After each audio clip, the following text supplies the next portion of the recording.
Greetings and welcome back to another video by OSI's online IELTS education. So my name is Anish Patel and I'm the academic head here at OSI. And in today's video, we are going to learn how to write a body paragraph in the IELTS essay. In one of the previous videos, I've discussed, the marking criteria for the IELTS essays. I've also discussed how to write an introduction. We discussed a very simple strategy, how to write it in a short and precise manner. So in today's video, we are going to continue from there. So if you've not seen those previous videos, I would recommend you to, check them out before we proceed over here. And then you can, learn the entire thing in just one day. So in the body paragraph, it is quite important because that is where you would be able to demonstrate your abilities of English, of your English language. So your grammar, your punctuation, your accuracy, the way you connect the ideas, your vocabulary, all those things, you will have a great opportunity to show in the body paragraph. So without any delay, let's get into the slides. Now, as you can see on the screen, it says the body paragraphs are where all your supporting reasons and arguments must be written and explained with examples wherever necessary. Okay, so make sure you explain everything in proper detail so that you can score good points for your task response by developing your ideas completely. Now, there are certain points that I would like to talk about. The first one, as you can see already, it says central idea. So what it means is that each body paragraph should have one main idea, one main point, if you say so, main point. That main point should be developed fully in order to explain your opinions or whatever it is that you're trying to explain in that essay. While explaining, you also have to make sure to use a range of different grammatical structures, meaning you have to use simple sentences, compound sentences, complex ones, even complex compound ones, along with some passive sentences as well, so that you are giving them a wide variety of grammatical structures. Next one, it says the sentences should be well linked. That is gonna go towards your cohesion. Okay, so use cohesive devices appropriately and adequately.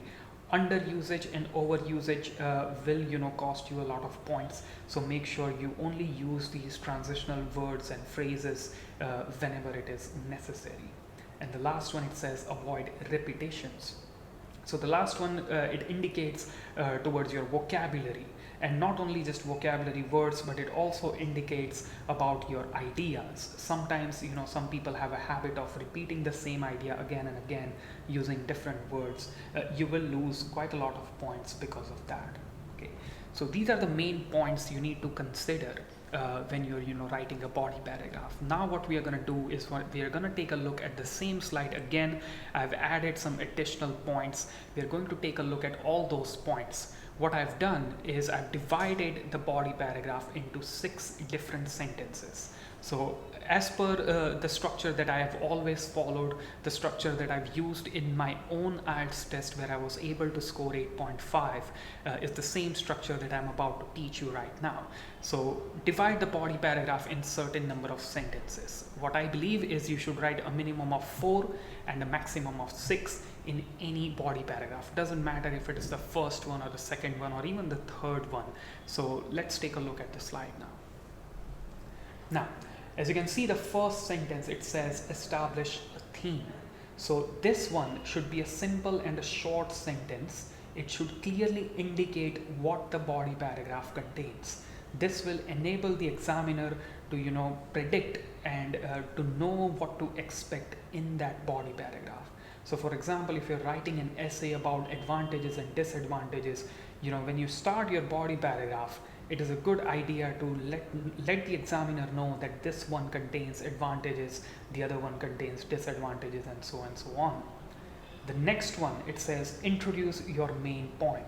So like we discussed before, main point meaning your central idea. So one paragraph, you should limit it with just one main point.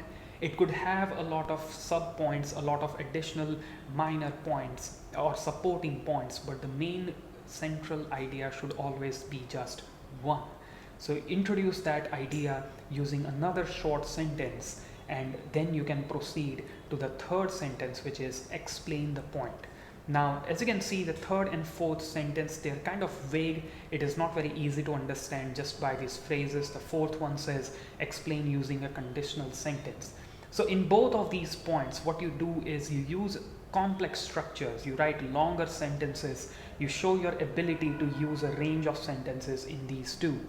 And you explain your central idea exactly, what you mean.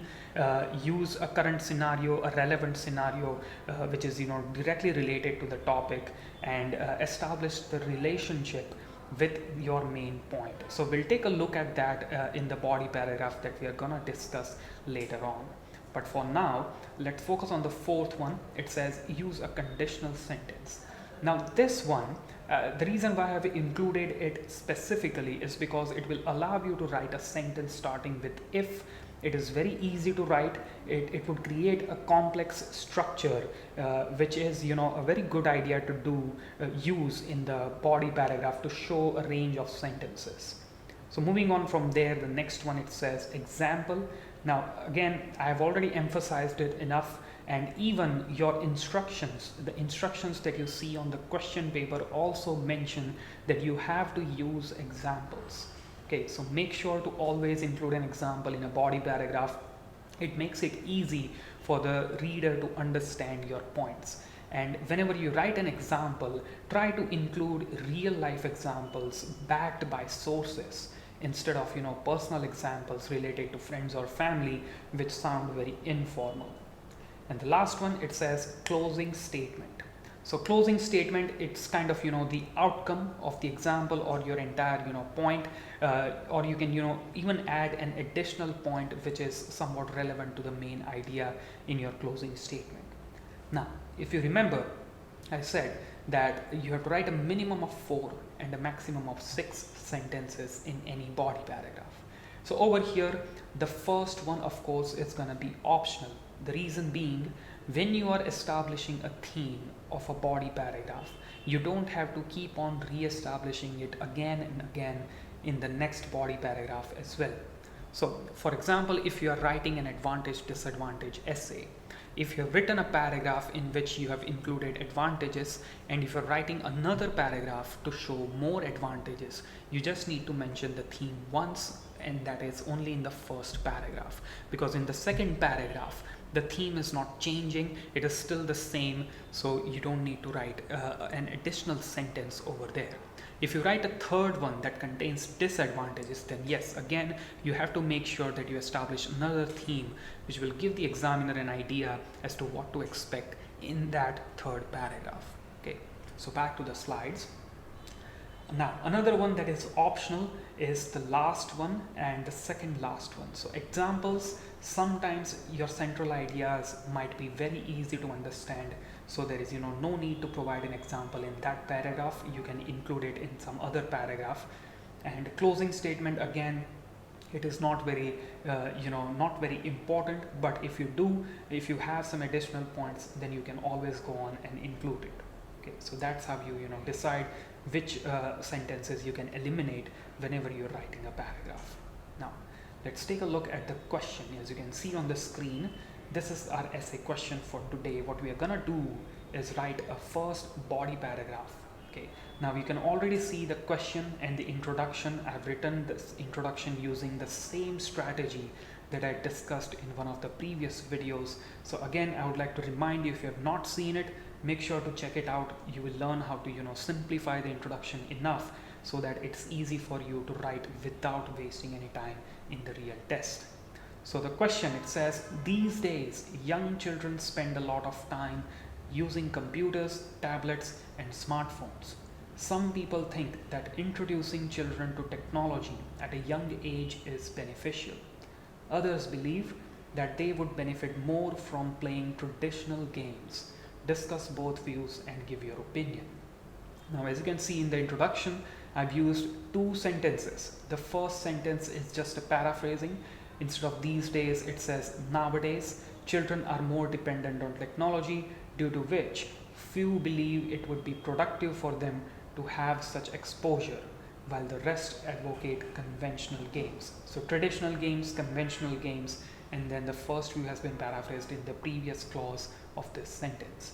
And the second sentence says both views have been discussed further, followed by an opinion. So over here, I've decided not to give my opinion in the introduction.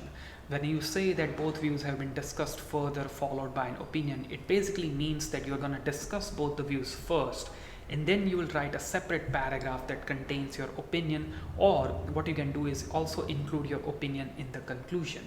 Right. So let's take a look at how the body paragraph is supposed to be written. Now, as you can see on the screen, the body paragraph has already appeared. So what we are going to do is we are going to dissect this paragraph, divide it into different sentences and see how each sentence relates with one another. The first sentence is going to be our theme sentence. It says several reasons can be presented in support of the first view. So when an examiner reads this, he or she will immediately realize that this paragraph is gonna present some arguments or reasons in support of the first view. The first view, if you remember, it was that exposing children to technology at a young age would be beneficial. Okay.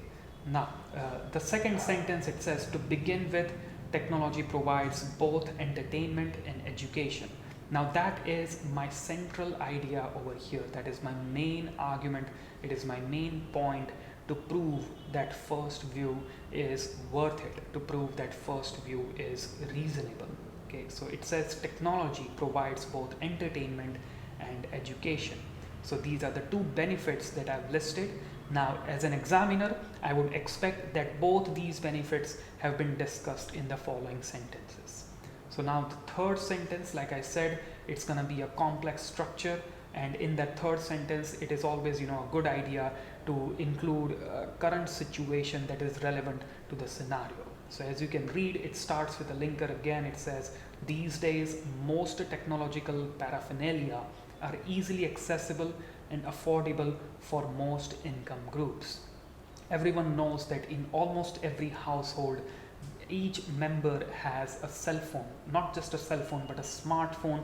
Many of them have also got some iPads or other tablets or some laptops or anything like that. So technology is fairly common in every household.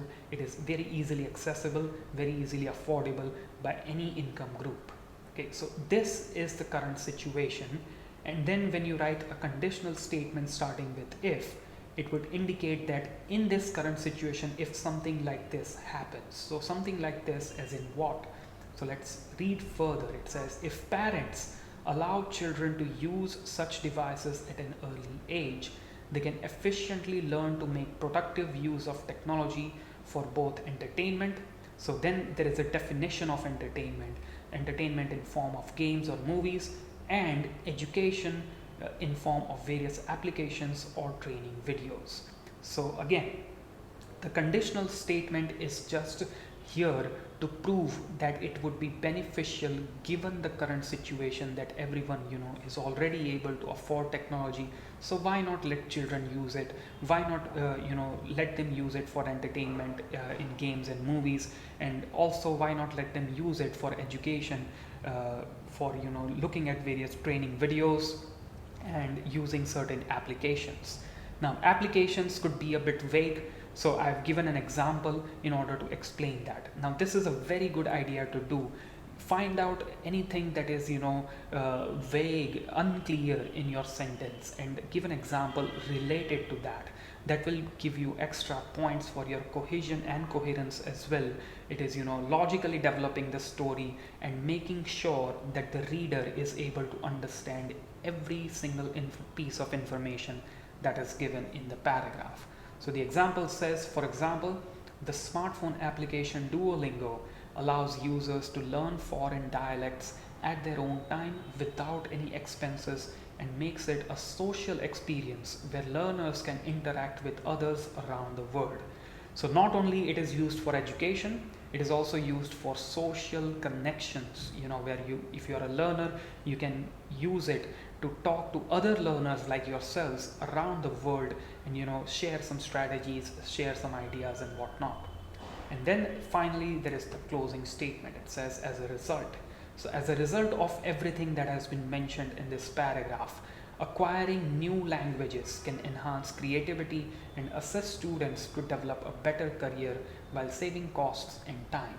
So this, as a result, is going to act as my closing statement. It is showing the consequence of parents allowing their children to use technology in order to to be able to use some smartphone applications such as Duolingo and learn new languages. So if they do that, this will happen. Acquiring new languages can enhance creativity and assist students to develop a better career while saving costs and time. So now if you reread this paragraph again and try and understand how each and every sentence is linked, you will get an idea as how your main point, that it is useful for both entertainment and education, has been now proven. Okay, so over here, as you saw on the slides, there were quite a lot of linkers as well. Almost every sentence in that paragraph started with a transitional phrase, so you can say that you have used them adequately enough. Don't use them over and over again and again, and even don't just write simple sentences again and again. Try to join them, try to create compound or complex structures.